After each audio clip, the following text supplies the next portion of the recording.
কোরআন থেকে তাফসীর পেশ করার জন্য মাহফিল পরিচালকের পক্ষ থেকে সবিনয় অনুরোধ জানাচ্ছি।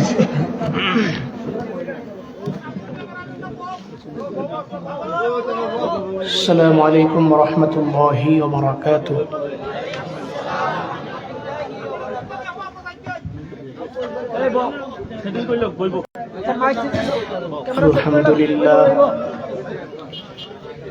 الحمد لله الذي خلق الإنسان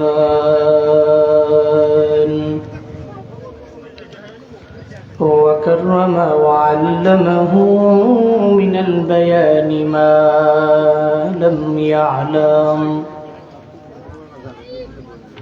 فسبحان الذي لا يحصى امتنانه باللسان ولا بالقلم ونشهد أن لا إله إلا الله وحده لا شريك له لا ضد له ولا ند له ولا مثل له ونشهد أن سيدنا وسندنا وحبيب ربنا وطبيب قلوبنا ومولانا محمدا عبده ورسوله صلى الله تعالى عليه وعلى آله وأصحابه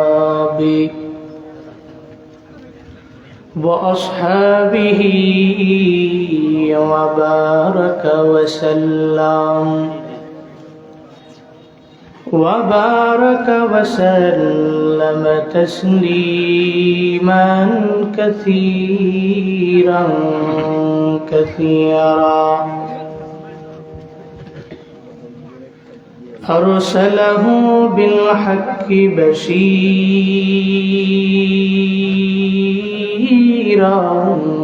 ونذيرا وداعيا إلى الله بإذنه وسراجا منيرا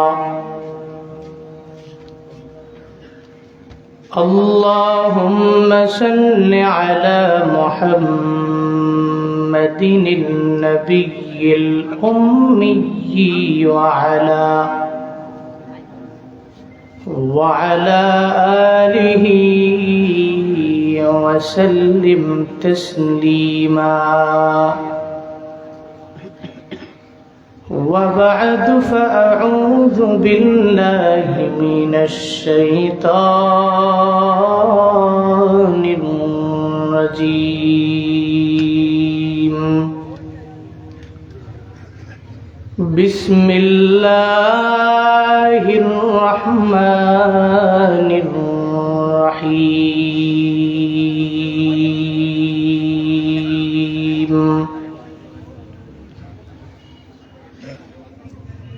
والعصر إن الإنسان لفي خسر إلا الذين آمنوا وعملوا الصالحات وتواصوا بالحق وتواصوا بالصبر. وقال النبي صلى الله عليه وآله وسلم إذا كان ليلة النصف من شعبان فقوموا ليلها وصوموا نهارها فإن الله تعالى ينزل فيها لغروب الشمس إلى السماء الدنيا فيقول ألا من مستغفر فأغفر له ألا من مسترزق فأرزقه ألا من مبتلى فأعافيه فيه ألا كذا حتى يطلع الفجر أو كما قال النبي عليه الصلاة والسلام صدق الله مولانا العظيم وصدق رسوله النبي الكريم ونحن على ذلك لمن الشاهدين والشاكرين والذاكرين والحمد لله رب العالمين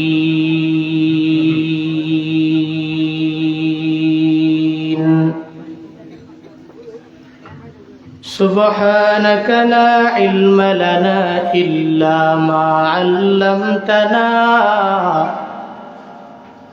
إنك أنت العليم الحكيم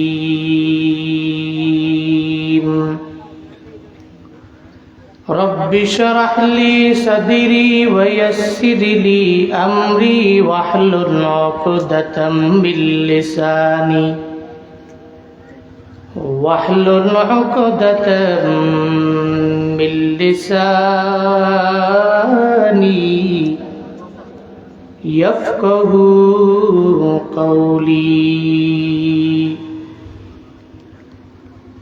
ربي زدني علما ربي زدني علما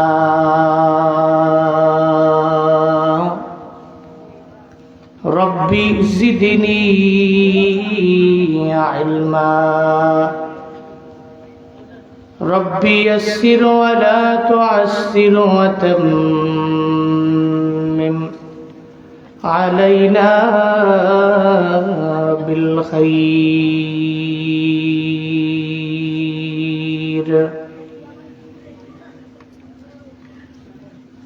পশ্চিম বাসিরপুর জামে মসজিদের উদ্যোগে আয়োজিত 13তম বার্ষিক তফসিরুল কুরআন মাহফিলের আজ 10 ফেব্রুয়ারি 2025 মুতাবাররক এই মজলিসের সম্মানিত সভাপতি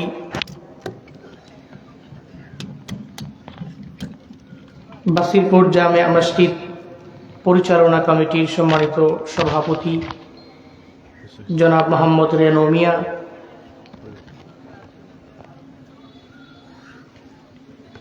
আজকের মাহফিলে আমার পূর্বেই কোরআন এবং হাদিস থেকে দিক নির্দেশনামূলক বাণী আপনাদেরকে শুনিয়েছেন বিশিষ্ট ইসলামী চিন্তাবিদ হযরত মাওলানা হাফেজ কারি ওমর ফারুক সাহিব দামাত বরকাতুহুম বিবারিয়া। আজকের মাহফিলে কথা বলেছেন হযরত মাওলানা আব্দুর রহমান সাহিব দামাত বরকাতুহুম হাসনাবাদী।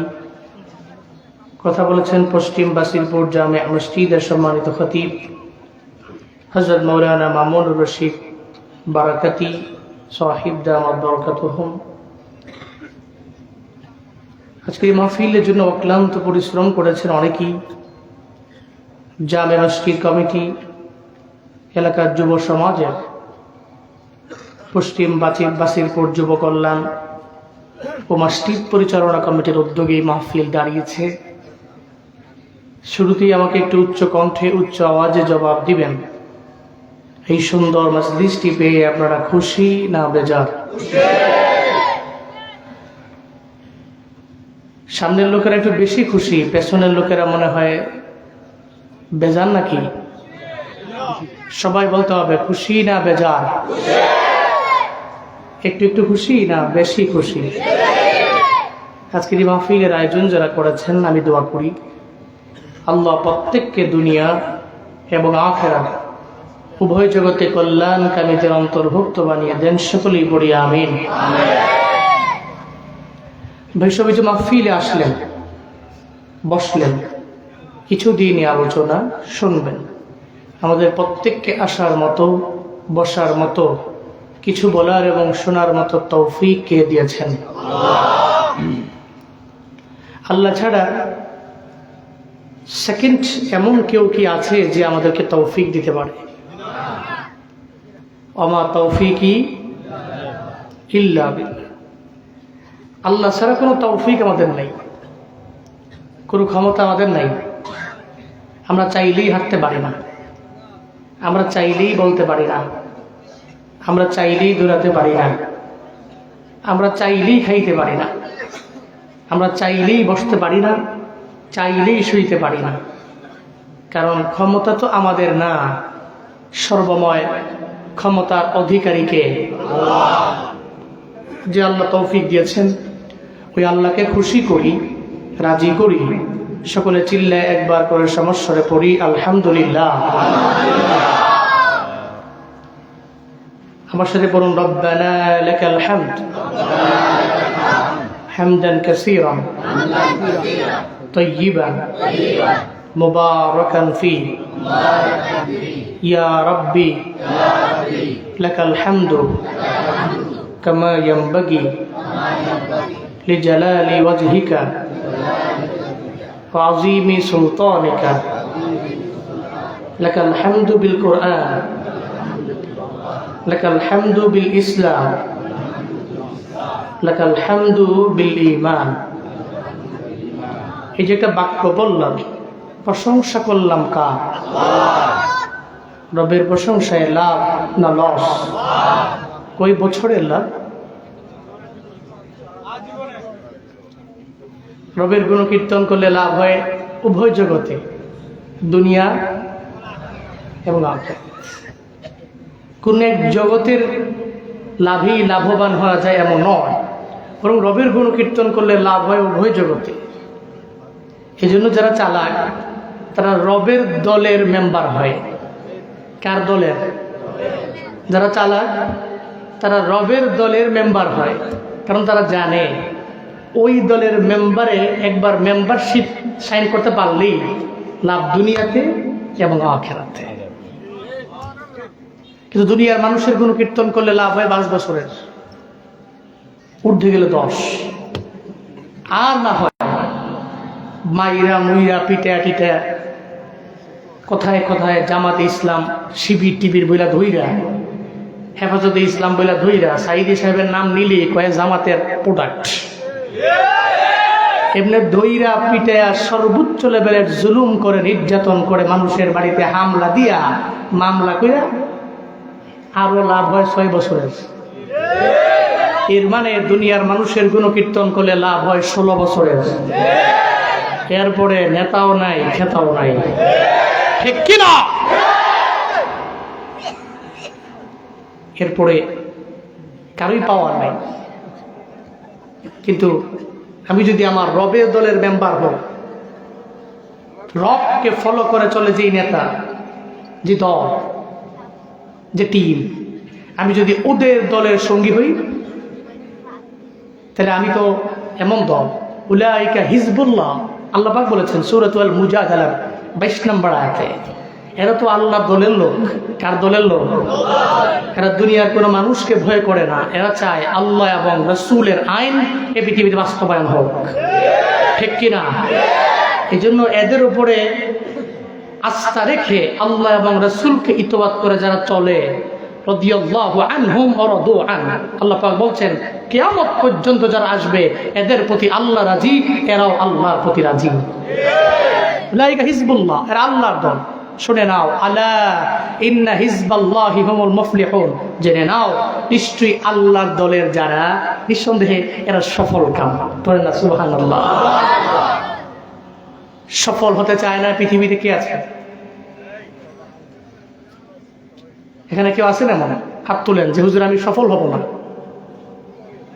বরং ইউটিউবে সার্চ দেয় সফলতার গল্প, সফল হওয়ার টিপস, এ বহু কিছু সার্চ দেয়। ব্রাউজার বলেন, ইউটিউব বলেন, সার্চ দেয় সফল হবো কেমনে। একটু মেসেজ দিয়ে গেলাম, সফল হতে হলে আল্লাহ এবং রাসূলকে ইতোয়াত করনেওয়ালা ওই ব্যক্তির পদাঙ্ক অনুসরণ করে সম্মুখ পানে অগ্রগামী হন, যে আল্লাহ এবং রাসূলকে ঠিক ঠিক ঠিক ঠিক মানে। আল্লাহ আমাদের সব ভাইকে এই সমস্ত ব্যক্তিদের ইতোয়াত আনুগত্য করার তৌফিক দান করেন। সকলেই বলি আমিন। আরো জোরে বলেন আমিন। আমি খুতবায় সূরাতুল আসর তিলাওয়াত করেছি। কোন সূরা? শুনেন, অনেক উল্লেখযোগ্য উলামায়ে কেরাম আজকে এই ময়দানে কথা বলেছেন, এই মঞ্চে বলেছেন। বলার মতো যোগ্যতা আমার নাই ভাই, এরপরেও আমি অবুসাদু কিছু বলি আর কি, যতটুকু পারি আপনাদের দোয়ায়। একেবারে আসছেন যেহেতু, দোয়া দিয়া সবাই বাড়ি যাওয়া লাগবে। রাজি আছেন তো ইনশাআল্লাহ? উঠা যাবে না, যে তাইছেই পড়ছেন মনে করবেন যে আজকে বিপদে পড়ে গেছে। বসেন, দোয়া দিয়ে এরপর বাড়িতে যাবেন। বলি ইনশাআল্লাহ। আল্লাহ আমাকে সবাইকে তৌফিক দান করেন। সকলে পড়ি আমিন। সূরাতুল আসর মাত্র 3টি আয়াত, ব্যাখ্যা, তাফসীর, বিশ্লেষণ অনেক বেশি। ছোট্ট সূরা, কিন্তু কালামগুলো কার? কথা মালাগুলো কার? সূরাতুল আসর মাক্কি সূরা। নবীজির মাক্কি লাইফে আল্লাহ পাক নবীর উপর নাজিল করেছেন। নাজিল করলেন কেন? তাফসীরের ভাষা যেটাকে বলা হয় শানে নুজুল, অবতরণের প্রেক্ষাপট। নবীজি 40 বছরের নবুয়ত পেলেন, দাওয়াত দিতে লাগলেন। মূর্তি পূজা যে করো, কাবা শরীফের ভিতরে মূর্তি ছিল কয়টা? 360টা। 360টা মূর্তি উলঙ্গ হয়ে এরা তাওয়াফ করতো। নাউজুবিল্লাহ পড়ে না? উলঙ্গ হয়ে তাওয়াফ করতো। নবীজি বারণ করতেন, নিষেধ করতেন, তোমাদের এই মূর্তি তোমাদেরকে লাভবান করতে পারে না, সফলতার দ্বার প্রান্তে পৌঁছাতে পারে না। সফল হতে হলে ইবাদত করতে হবে কয়জনের? তিনি কে? তিনি কে? কিন্তু আবু জাহাল বলতে লাগলো, তোমরা এক আল্লাহর গুণগান গাইয়া সফল হতে পারবা না। 360টা মূর্তি বাইতুল্লাহর মধ্যে রাইখা আমরা উলঙ্গ হয়ে তাওয়াফ করার পরেও দুনিয়ার মধ্যে সফল আমরা হতে পারলাম না। এই মুহাম্মাদের হাতে কালেমা পড়ে যারা মুসলমান হয়েছো, এক আল্লাহর গুণগান গাইলে, এক আল্লাহর গুণকীর্তন করলে জীবনেও কোনোদিন তোমরা লাভবান হতে পারবা না। আবু জাহাল বলতে লাগলো, আমরাই লাভবান, মুসলমানেরা ক্ষতিগ্রস্তের মধ্যেই পড়ে রইবে।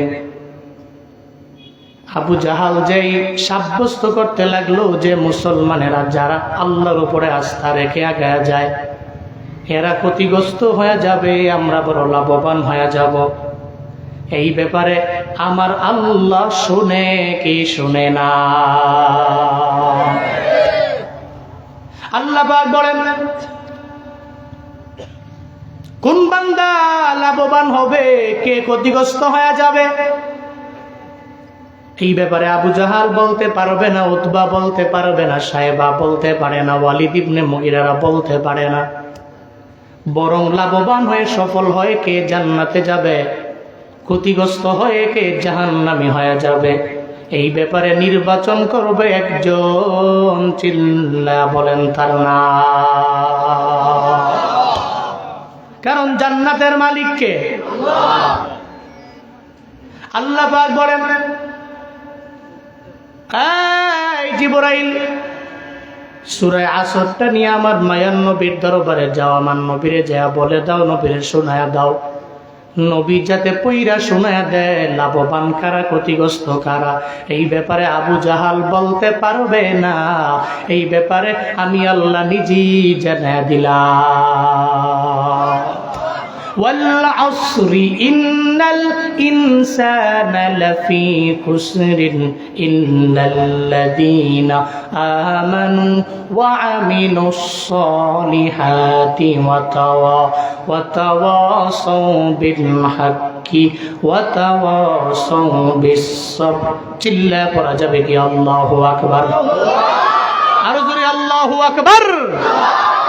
আল্লাহ পাক বলেন প্রথমত আবু জাহালেরা, উতবারা, সাইবারা, ওয়ালিদ ইবনে মুগিরারা ওই সময় কসম না দিলে এদের জুমলাটা মজবুত হয় না, কথায় কথায় কসম কাটে। আজও পর্যন্ত আরবের জমিনগুলোতে দেখবেন কথায় কথায় ওয়াল্লাহ ওয়াল্লাহ ওয়াল্লাহ, শপথ ছাড়া কথা বলতে পারে না। আমি যাব এটা বলার জন্য কসম খায়। ঠিক তদ্রুপভাবে তৎকালীন জামানার কাফেররাও বারবার কথায় কথায় শপথ না করলে এদের মজা লাগে না। আল্লাহ প্রথমত সূরা আসরের প্রথম আয়াতের মধ্যে আল্লাহ পাক কসম কাটলেন, সময়ের কসম। জোরে বলেন কিসের কসম?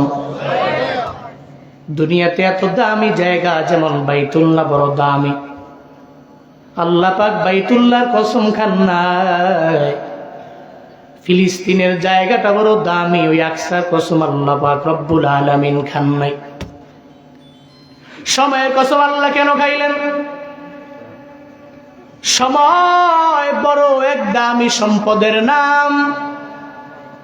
দুনিয়াতে যেই বান্দাগুলো সময়টারে গুরুত্ব দিয়ে আগে যাবে ও সফল হয়ে যাবে, ও লাভবান হয়ে যাবে। যারা সময়ের গুরুত্ব দেয় না জীবনেও কোনোদিনও সফল হতে পারে না, ঠিক কিনা?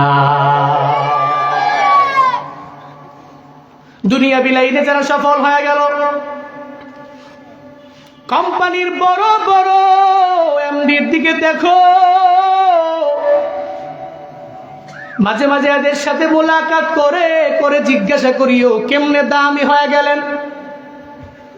দেখবেন এই ম্যানেজিং ডিরেক্টর আপনারে জানায় দিবে আমি দামি হওয়ার পেছনে সময়ের গুরুত্ব দিয়া দিনা আমি জন্য আল্লাহ দুনিয়া বিলাইনে আমারে পরিপূর্ণ সফল বানায় ফেললো। যারা সময়ের দাম দিতে জানে না জীবনে কোনোদিনও ডেভেলপ হতে পারবে না, জীবনে কোনোদিনও উন্নত হতে পারবে না।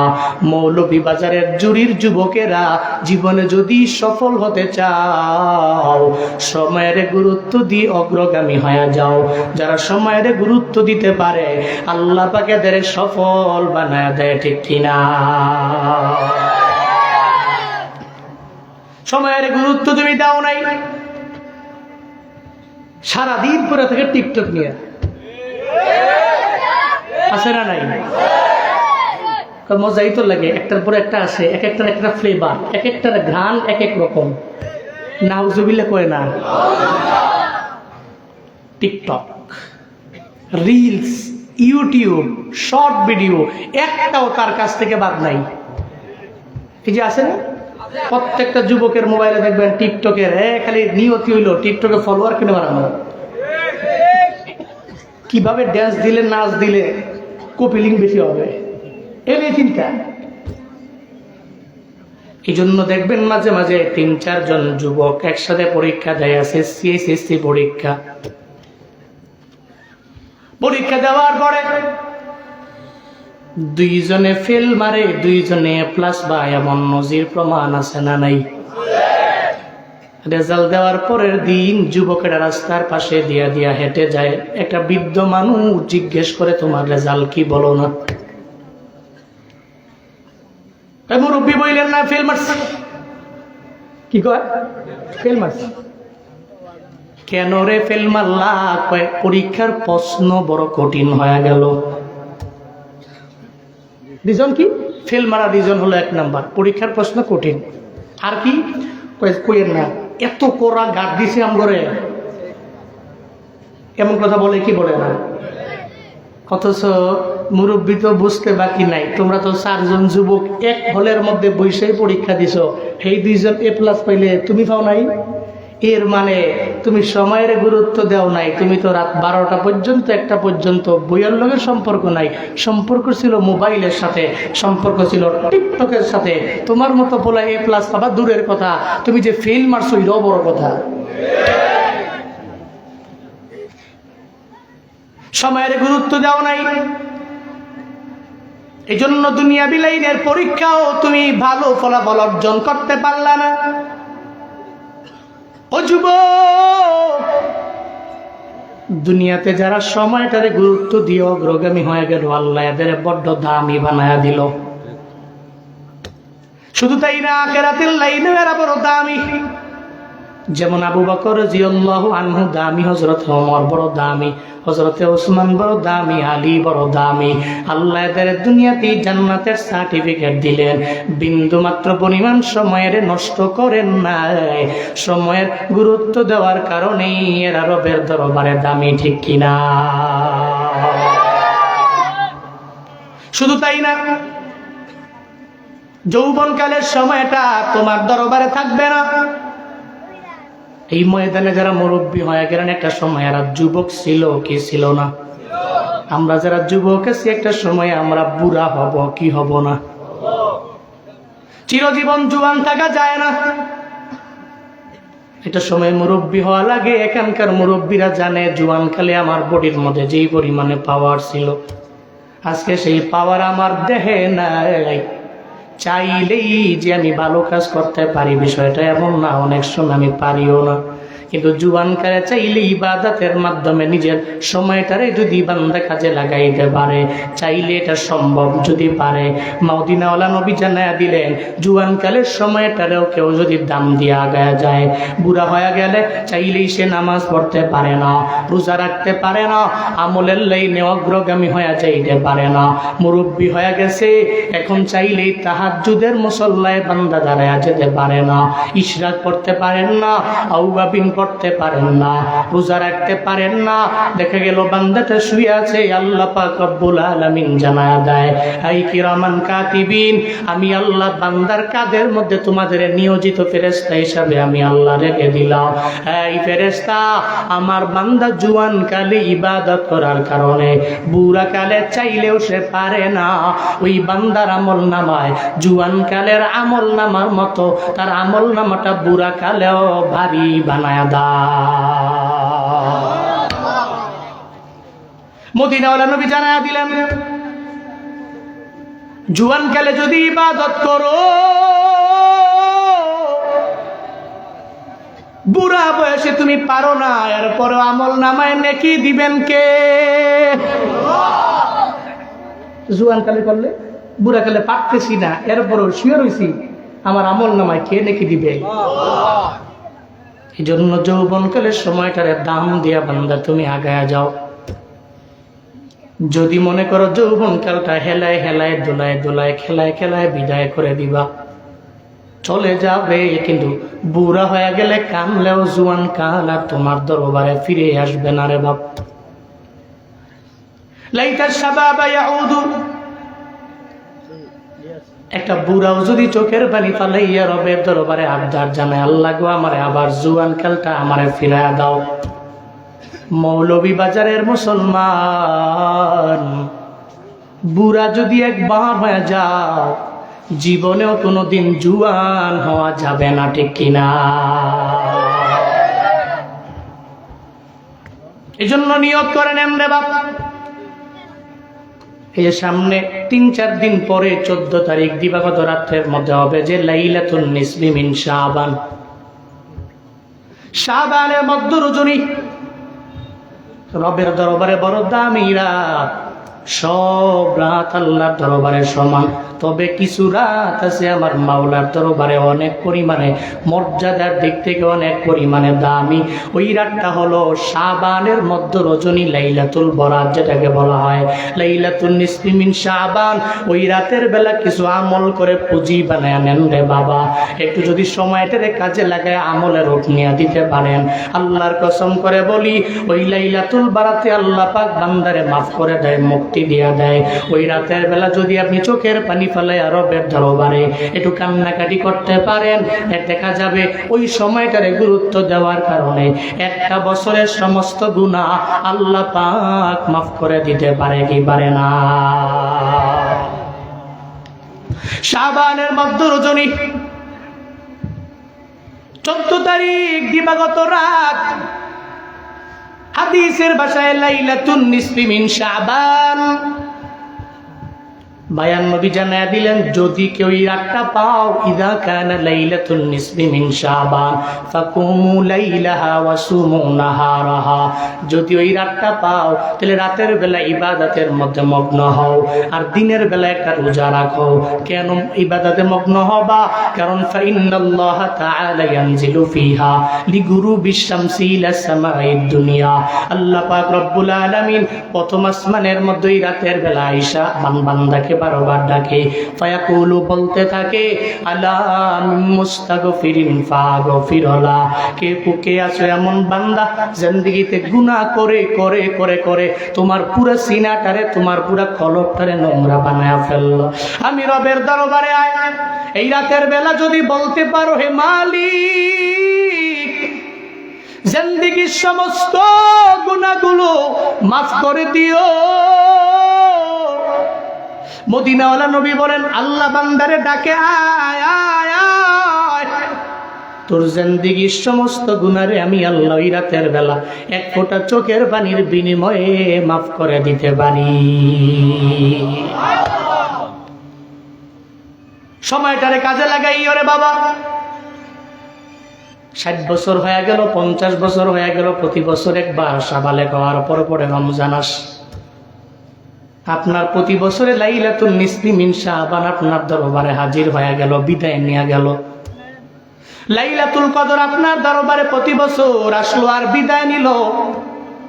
চিন্তা করেন না কোন রাতটাকে আপনি তালাশ করে একটু চোখের পানি ফালাইয়া জিন্দেগির সমস্ত গুনাহগুলোরে মাফ করে নিতে পারলেন রে বাবা, একটু চিন্তা করেন না।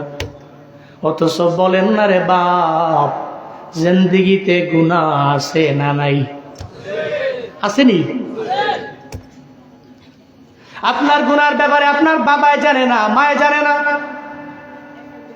নিয়ত করেন, একটা আমল শিখাইয়া দিয়া গেলাম, লাইলাতুন নিসফি মিন শাবান, মানে শাবানের মধ্য রজনী, যেই রাতটা ওই রাতের বেলা 2 রাকাত নামাজ পড়বেন, সলাতুত তওবার নামাজ, তওবার নামাজ 2 রাকাত, ওইটা আপনি এশার নামাজ আদায় করার পরে রাতের বেলা 2 রাকাত নামাজে দাঁড়াবেন, সুন্দর করে ওযু বানাইয়া নিজে পবিত্র হয়ে 2 রাকাত নামাজের প্রথম রাকাতে সূরা কাফিরুনটা পড়েন, এরপরে দ্বিতীয় রাকাতে আপনি সূরা ইখলাসটা একটু পড়েন না, সুন্দর করে 2 রাকাত নামাজ আপনি আদায় করে সাইয়্যিদুল ইস্তিগফার একটা আছে রবের দরবারে আপনি বলেন, আল্লাহুম্মা আনতা রাব্বি লা ইলাহা ইল্লা আনতা খলাকতানি ওয়া আনা আবদুক ওয়া আনা আলা আহাদিক ওয়া ওয়া'দিকা মাসতাতাতু আউযু বিকা মিন শাররি মা সানাতু আবু লাকা বিনি'মাতিকা আলাইয়া ওয়া আবু লাকা বিযামবি ফাগফিরলি ফাইন্নাহু লা ইয়াগফিরুদ যুনুবা ইল্লা আনতা।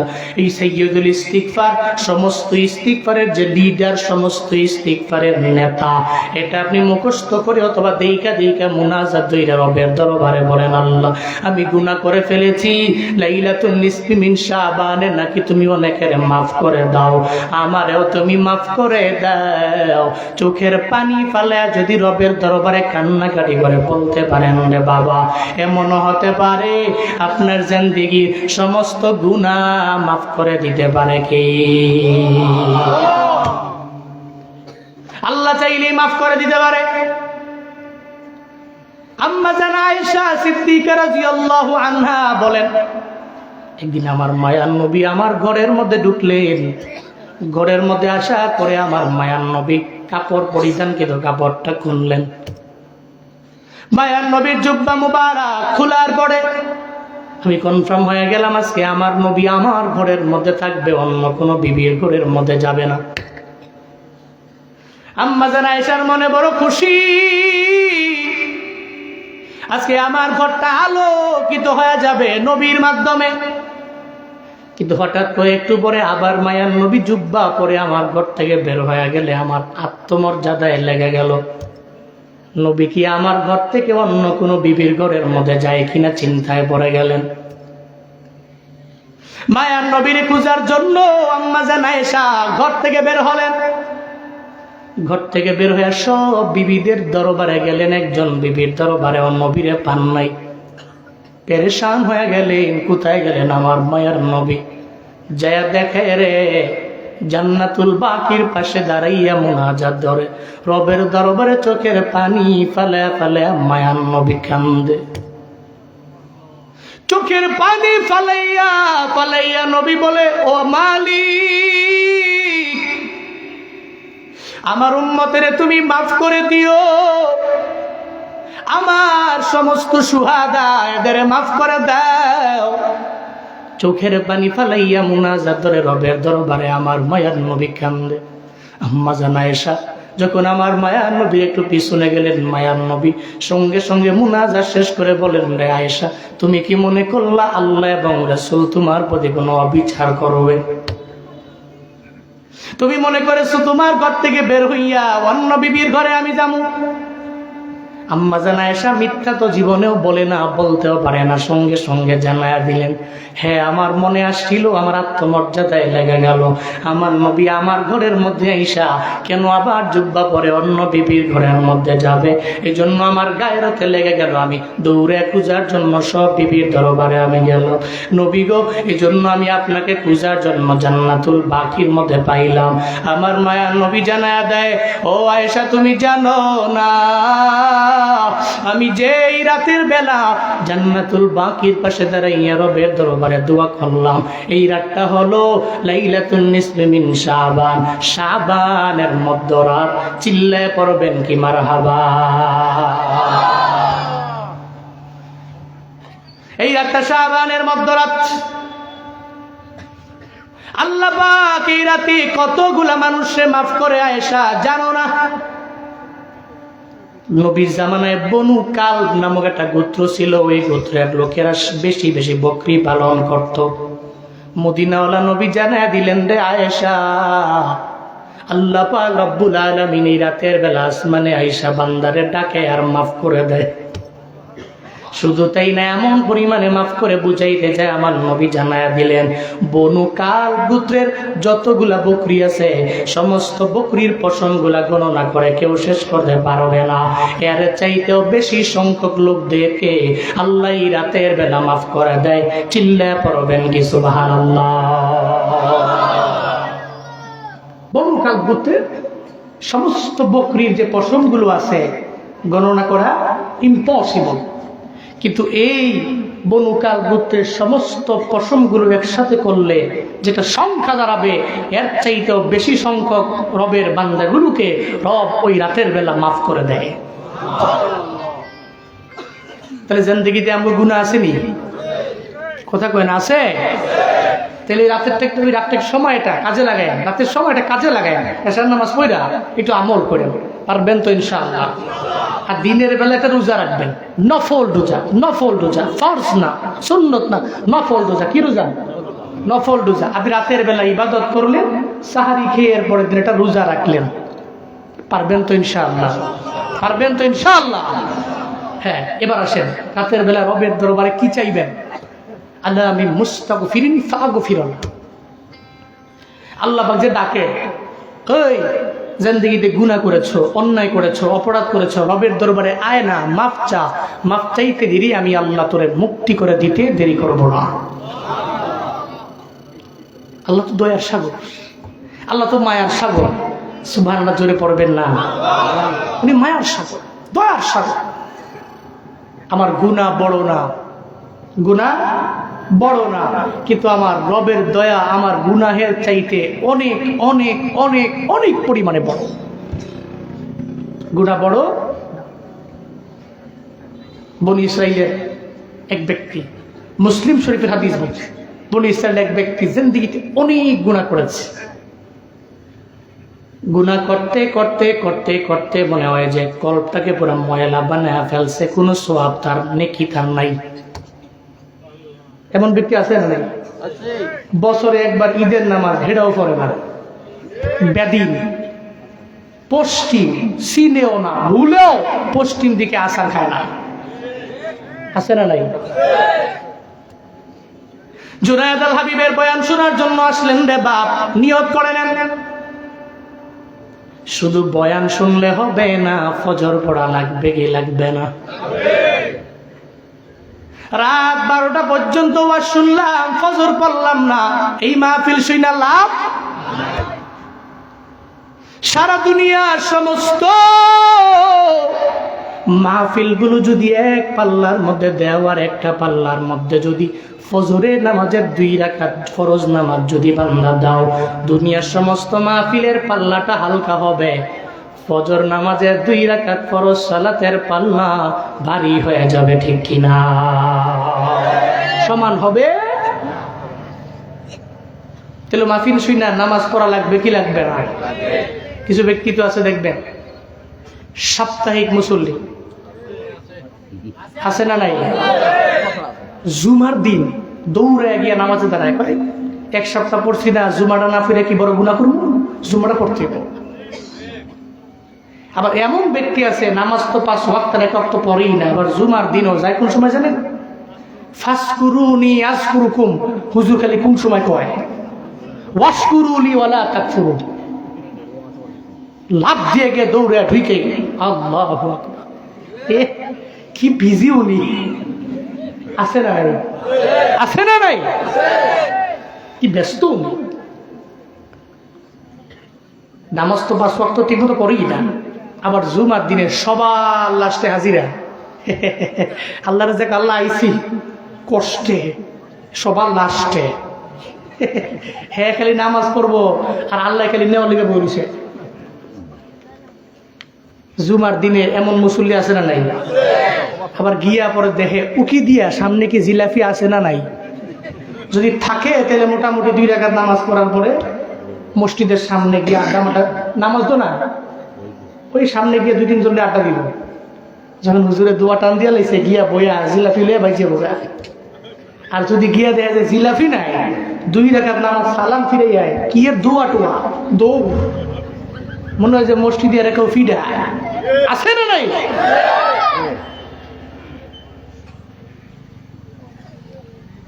ওয়াজ শুনলে বড় মজা লাগে, কিন্তু নামাজ পড়তে মজা লাগে না। এই জুড়ির মুসলমানেরা, ওয়াজ শুনিও আবার নামাজও পড়িও। ওয়াজও শুনবো, ফজরও পড়বো, ওয়াজও শুনবো, জোহরও পড়বো, ওয়াজও শুনবো, আসর পড়বো। আল্লাহ তৌফিক দান করেন, পড়েন আমিন। বনি ইসরাইলের ওই যুবক মনে মনে চিন্তা ভাবনা করে, আমি তো জিন্দেগিতে এমন অন্যায় করলাম, এমন অপরাধ করলাম, কোনো আমল আমার লাইফে আমার নাই, তবে আমি তো মারা যাব, এমন একটা ভাব আমার বডির মধ্যে চলে আসলো, আমি মারা যাবো।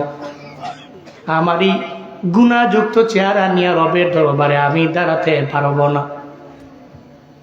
চিন্তায় পড়ে গেলেন, সন্তানদেরকে ডাকলেন, বললেন ও সন্তানেরা, আমি তো চলে যাব, আমি মারা যাব, তবে আমার মারা যাওয়ার পরে কবরের মধ্যে আমারে দাফন করবা না, আমারে একটা জায়গায় আগুন জ্বালাইয়া ওই আগুনের মধ্যে আমারে ফালাইয়া দিবা, পুরে সারখার করবা। আমার পুরার ছাইগুলো 2টা ভাগ করে, একটা ভাগ আসমানে বাতাসের সঙ্গে উড়াইয়া দিবা, আর একটা ভাগ নদীর পানির মধ্যে ভাসাইয়া দিবা। সন্তানদেরকে বলতেছে, সন্তানরা কয় কি রে, কই কি বাবা এত কষ্ট করে বাবার মাধ্যমে দুনিয়াতে আসলাম, বাবাই কয় কি মৃত্যুর পরে বলে পুরে লাইতাম। বাবার দরবারে বলে বাবা পারবো না, বাবাই কয় না রে, এই গুনাহযুক্ত চেহারা নিয়ে রবের দরবারে তোমার বাবায় দাঁড়াতে পারবে না। রবের দরবারে আমি যে কি বলবো বিন্দু মাত্র পরিমাণ ভাষা আমার জানা নাই। সঙ্গে সঙ্গে মরার পরে তোমরা আমারে পুড়ে ফেলবা, ছাইগুলো বাতাসে উড়ে দিবা আর নদীর মধ্যে ভাসায় দিবা।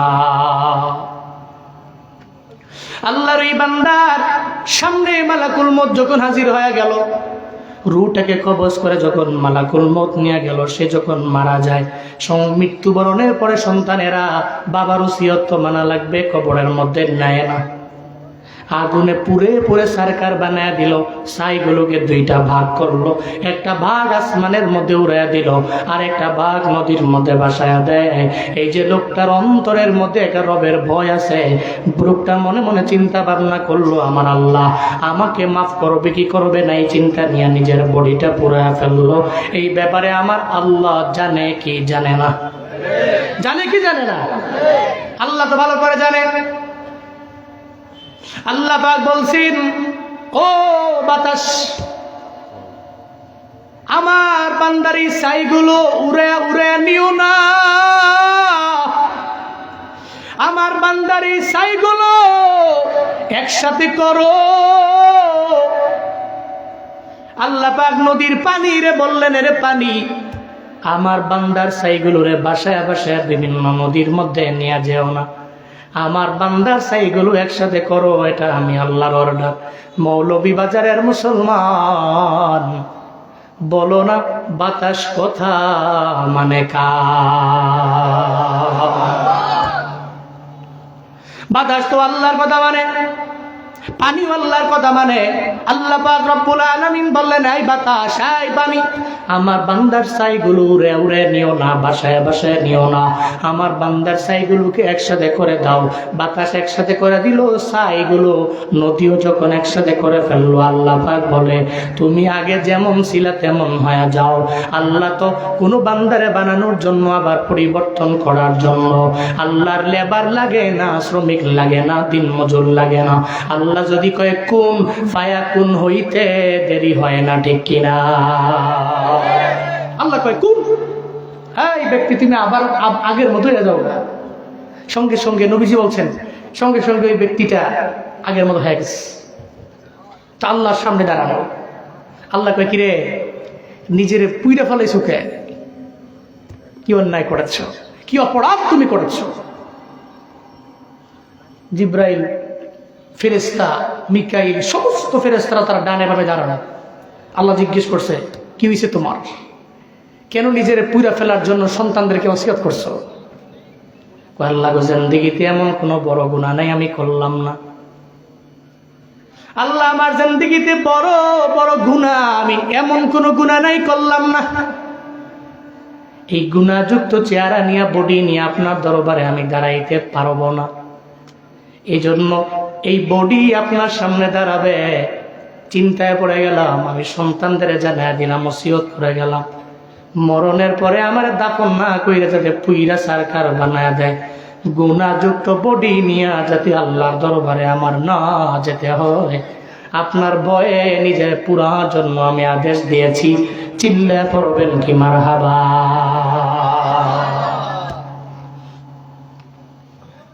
আল্লাহ পাক বলে, ও আমার ফেরেশতারা শুনো, আমার এই বান্দা গুনাহের কারণে নিজের দাফন পর্যন্ত করতে দেয় নাই, পুরে দুনিয়াতে সরকার বানায় ফেললো। তার এই তওবাটা আমার দরবারে বড্ড পছন্দ হয়ে গেল। তোমরা সাক্ষী থাকো, এই বান্দার জিন্দেগির গুনাহগুলো মাফ কইরা আমি আল্লাহ তারে জান্নাতের মেহমান বানায়া দিলাম। আতিনা ফি দারে দুনিয়া না হাসানাতিনা ফি দারে উকবা না হাসান ইয়া গিয়াসাল মুস্তাগীসি নবদিনা নবদিকার বিল উলুমে ওয়াল গিনা হর গরিদে নেক তু তৈয়ার হ্যায় ঝুনা মঙ্গে উস্ত তু বেজার হ্যায়। আল্লাহ পাক চাইলে লাইলাতুন নিসফি মিন শাবানে আমারে তোমারে মাফ করে দিতে পারে। গোলাম, তোমার জিন্দেগীর সমস্ত বড় বড় গুনাহগুলোর সামনে হাজির করে ওই রাতের বেলা এক ফোঁটা চোখের পানি ফেলে যদি রবের দরবারে কাঁদতে পারো। জুনায়েদ আল হাবিব বলে গেলাম, আল্লাহ ওই রাতে বহু মানুষরে মাফ কইরা বেগুনা মাসুম বানায় দিবে। আল্লাহ যদি আমারে তোমারে মাফ কইরা জান্নাতের মধ্যে দিয়া দেয়, বলো না আল্লাহর বিন্দু মাত্র পরিমাণ লস হবে? আছে? লস নাই। ওই রাতের সময়টারে গুরুত্ব দিও। আল্লাহ ওই রাতে আমল কইরা রবের পক্ষ থেকে ক্ষমা লয়া মাসুম হইয়া বাড়িতে যাওয়ার মতো তৌফিক প্রত্যেকটা ভাইকে দান করেন। আরো জোরে বলেন আমিন। সময় যাচ্ছে কিন্তু কত বছর হিসাব করেন, কত বছর পাইছেন লাইলাতুল কদর? কয় বছর তালাশ করে আমল করে আল্লাহর কাছ থেকে হাজার মাসের চেয়েও উত্তম বদলা নিতে পারছেন? বলেন তো কিও মাগো মাগো মাগো মাগো, এই কই যাও, বসো। এই মুরব্বী উঠছে কে? মনে করছি অন্য হুজুর, না না উড়ুন যেত না। মনে করছে চোখ টুক বন্ধ করে কত নামাজ করে যাবো গানে হুজুরে, আমিও জামগা। আর একজন উঠতেন না, আমি তো চাইছি না মনে হয়, সেটা ক্লান্ত তো বলে আমার মাফে তো উঠতে যাও গা, দইরা লই যাবো বইয়েন চাপা দিয়া। রাগ করছেন? কোন মার খাবা জোরে কোন আমেন। বসেন। আর একজন উঠলে হেরে নিয়ে 5 মিনিট ওয়াজ হইব, হ্যাঁ কইও যাওয়ার লাগবো কে হেরে উঠছে। কইছে বুঝছি বেশি ঠিকই না, জোরে কোন আমিন। সময় গুরুত্বপূর্ণ, important. Time and tide, wait for none. কারোর জন্য সময় স্রোত অপেক্ষা করে, এই সময় দামি। এজন্যই কসম কেটেছেন কে?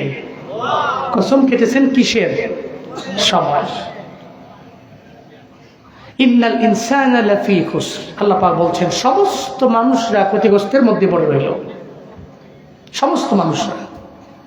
এখানে আবু বকরও পড়ে গেল ওই সময়ে, ওমরও পড়ে গেল, ওসমান পড়ে গেল, আলী পড়ে গেল, ওই জায়গার ভিতরে আবু জাহালও পড়লো, অতবাও পড়লো, সাহেবাও পড়লো, ওয়ালিদ ইবনে মুগীরাও পড়লো, আবু সুফিয়ান পড়লো। সমস্ত লোকেরা এর ভিতরে আছে। এবার সুবিন্যস্ত করেছেন এবং ভাগ করেছেন এই ক্ষতিগ্রস্তদের মধ্যে লাভবান কারা। ভাগ করেছেন। ভাগ করার ক্ষমতা আবু জাহালের আছে? বলছি কিন্তু প্রথমেই যে ক্ষতিগ্রস্তকে আর লাভবানকে এ ব্যাপারে আবু জাহাল কেন বলবে, উতবা কেন বলবে, সাহেবা কেন বলবে, ওয়ালিদ ইবনে মুগীরা কেন বলবে? এ ব্যাপারে তো ভাগ করবে কে? ইল্লাল্লাযীনা আমানু ওয়া আমিলুস সলিহাতি ওয়া তাওয়াসাউ বিল হক ওয়া তাওয়াসাউ বিস সবর। চিল্লা পড়েন আল্লাহু আকবার। আরো জোরে আল্লাহু আকবার। আল্লাহ পাক বলেন দুনিয়ার সমস্ত মানুষেরা ক্ষতিগ্রস্ত হয়ে গেল, তবে এদের মাঝে 4 গুণে গুণান্বিত বান্দারা লাভবান। এদের মাঝে 1 নম্বরে আল্লাযীনা আমানু, যারা ঈমানদার এরা লাভবান। ঘোষণা আমার না, চিল্লা বলেন ঘোষণা কার? আবু বকর আলাদা হয়ে গেল। দুনিয়ার সমস্ত মানুষের ক্ষতিগ্রস্ত, ওই জায়গায় তো আবু বকরও ছিল, কিন্তু ঈমান আনার কারণে আবু বকর আলাদা হয়ে গেল, আবু জাহাল পৃথক হয়ে গেল, ওমর আলাদা হয়ে গেল, উতবা আলাদা হয়ে গেল। আল্লাহ পাক বললেন যারা ঈমানদার এরা ক্ষতিগ্রস্ত হতে পারে না, এরা কি? লাভবান। কি লাভবান? ভাগ করেছেন কে? আল্লাহ। এই জন্যই তো আল্লাহর দরবারে কম ভাবা যায়। কি দাম ছিল, কিন্তু আবু জাহালের দাম রবের দরবারে নাই। সে ক্ষতিগ্রস্ত, লাভবান জীবনে হতে পারবে না, কারণ ঈমান নাই। যার ভিতরে ঈমান আছে সূরা আসর বলে সে লাভবান, যার ভিতরে ঈমান নাই সূরা আসর বলে সে লাভবান হতে পারে না। এই জন্যই তো হিদায়াত বেলালের কপালে জুটে গেল, বেলাল দামি হয়ে গেল। আবু জাহালের কপালে নাই, আবু জাহাল দামি। আল্লাহ পাক বলে ঈমানদাররা দামি, ঈমানদাররা লাভবান। কে সেই ঈমানদারেরা? বলে আবু বকর দামি, ওমর দামি, উসমান দামি, আলী দামি, বেলাল দামি। শুধু তাই না, যারা ইমানদার রবের দরবারে কি পরিমাণে দামি। যেমন আব্দুল উজ্জা, যার ঘর নাই, ভিটে নাই, বাড়ি নাই, কালেমা পড়ে মুসলমান হয়ে যাওয়ার পরে রবের দরবারে তার দাম আছে না নাই? ছোটবেলায় যে আব্দুল উজ্জার মাও নাই, চলে গেল মা, চলে গেলে বাবা, আমগো এলাকায় বলে বাবায় হয়ে যায় তালুই। মা মারা গেলে বাবাই তালুর মতো হয়ে যায়, মানে আদর কম করে, মায়া কমে যায়। ছোটবেলায় মা মারা গেল, একটা মা হারানোর সন্তান বুঝে মায়ের কি পরিমাণে দাম রে বাবা। এজন্য তো জুনায়েদ আল হাবিব মায়ের বয়ান করে, যার মা দুনিয়ায় বেঁচে আছে এটা সম্বল ঘরের মধ্যে আছে, যার মা নাই মনে রাখবা ঘরে টাকা আছে, বাড়ি দামি, গাড়ি দামি আছে, মনে রাখবা ঘরের মধ্যে তোমার আসল সম্বলটাই নাই। ঈদের দিনে মুরব্বী চোখের পানি ফালাইয়া ফালাইয়া কান্দে, ভালো খাবার খায় না। পাশে থাকা নাতিটা জিজ্ঞাসা করে, দাদা আমার কেন খাবার খান না? ভালো খাবার আপনার দরবারে রেডি করে দিলাম। দাদায় চোখের পানি ফালায় কান্না করে, নাতি রে, ছোটবেলায় আমার মা আমার বাবায় কি পরিমাণে কষ্ট করলো আমার জন্য। আমার বাবা মায় জুরির বাজারে গিয়েছে, চাইলি আমার বাবা মায় সুন্দর দামি আঙ্গুর কিনে খাইতে পারত, কিন্তু খায় না। আমার জন্য টাকা জমায়া জমায়া জমায়া জমায়া আমার মা বাবায় একটা পর্যায়ে এমন হয়ে গেল, বড় দুর্বল হয়ে গেল, মা বাবায় বিদায় নিয়ে গেল। আজকে আমার 2-3টা ছেলে বিদেশের মধ্যে থাকে, এর মানে তোমার বাবায় বিদেশ। চাইলে আমি ভালো খাবার খেতে পারি, কিন্তু আমার মায় তো নাই, বাবায় তো নাই। আমার গ্রামের অবুজ আম্মাটারে আমি চাইলেও আর খাওয়াইতে পারবো না। চোখের পানি ফেলায় দাদায় কান্না করে, কারণ সে মারে হারাইছি। যে হারায় সে জানে, যে হারায় না সে জানে না। যে হারায় সে বুঝে, যে হারায় না জীবনে কোনোদিন বুঝবে না। এটা এমন মানিক রে, থাকলে কদর দিও, থাকলে দাম দিও। যেদিন বিদায় নিবে ওদিন চোখের পানি ফেলে কানলেও ধরা দিবে না, ওদিন কানলেও লাভ হবে না। জীবনের মূল কষ্ট মায়ের প্রসব বেদনা, সাত আসমান সাত জমিন তখন মায়েরই মাথায়। এমন মাকে কেমনে আজি, এমন মাকে কেমনে আজি যাব আমি ভুলিয়া। ও আমার প্রাণের মা, মা গো মা, কোথায় গেলে মোরে ছাড়িয়া। জনম দুঃখী এতিম আমি, চায় না কেহ ফিরিয়া। জনম দুঃখী এতিম আমি, চায় না কেহ ফিরিয়া। ফিরা করতেন যে মায়, কত কষ্ট করি। এতিম আমি, চায় না কেহ ফিরিয়া।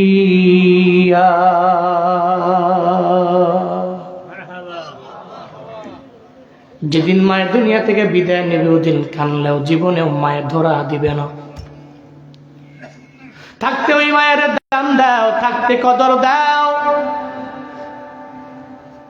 আব্দুল উজ্জা ছোটবেলায় মা হারায় যাওয়ার পরে কেমন জানি পেরেশানির মধ্যে পড়ে গেল। ছোট মানুষ, মা নাই ঘরের মধ্যে। বাবা আর একটা মহিলা বিয়া করে ঘরের মধ্যে আনলো। এখন ঘরের মধ্যে সৎ মা, আপন মা না। মনে রাখবারে জুরির মুসলমানেরা, আপন মা তো আপন মাই হয়, সৎ মা তো সৎ মাই হয়। জীবনে কোনোদিন সৎ মা আপন মায়ের মতো হতে পারে না, ঠিক কিনা?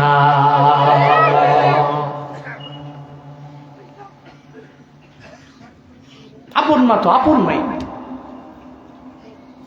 আব্দুল উজ্জার ঘরে সৎ মা। এবার কয়েকদিন পরে বাবাও চলে গেল। এখন আপন মাও নাই, বাবাও নাই। সৎ মা মনে মনে ভাবে, জুয়ান মানুষ, তার ঘরের মধ্যে না রেখা চাচার ঘরে দিয়া দিই, ওখানে কাজ টাজ করবো, এক দুই বেলা পাইলে খাইলো, না পাইল না। চাচার ঘরের মধ্যে দিয়া দিল। সারাদিন রাত লাগে পরিশ্রম করার পরে এক বেলা জুটলে দুই বেলায় জুটে না। একটা দিন যখন আব্দুল উজ্জার চাচা আর আব্দুল উজ্জা দুইজনে খাবারের প্লেটের মধ্যেই বসে গেল। আব্দুল উজ্জার চাচায় খায়, আব্দুল উজ্জা খায় না। চাচা একবার বলে, কেন খাও না? কোনো জবাব দেয় না। দ্বিতীয়বার আবার বলে, কেন খাও না? জবাব নাই। তৃতীয়বার আবার বলে, কেন খাও না? কোনো জবাব দেয় না। একটা পর্যায়ে আব্দুল উজ্জা বলতে লাগলো, চাচা রে, মদিনার মধ্যে একজন ব্যক্তি আছে, যে ব্যক্তি আপনি চিনেন কিনা, কালেমার দাওয়াত দেয়, মুহাম্মদ নবী যার নাম, ওনারা চিনেন কিনা? কয়ে চিনি, উনি ভালো মানুষ। চিল্লা পড়বেন না মারহাবা। চিনি, উনি ভালো মানুষ। উনি যে কালেমার দাওয়াত দেয় জানেননি? কয়ে জানি। কয়ে চলেন না দুইজন ওই কালেমাটা পইরা মুসলমান হয়ে যায়। চলেন না দুইজনে ওই কালেমাটা পইরা মুসলমান হয়ে যায়। চাচায় কয়ে, আমার ধর্মের মধ্যে চুনকালি মাইরা অন্য ধর্মের মধ্যে আমি যেতে পারি?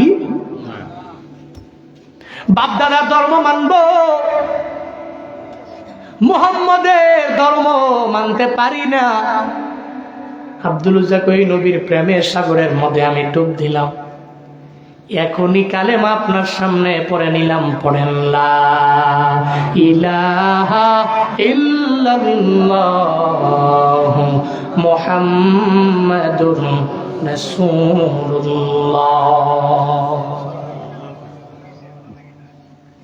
দিবে, ও দিবে। কালেমা পড়ে মুসলমান হয়ে গেল। এবার আব্দুল উজ্জার চাচার মাথা গরম না ঠান্ডা? কেউ ঠান্ডা না গরম? হ্যাঁ, গরম হয়ে গেল।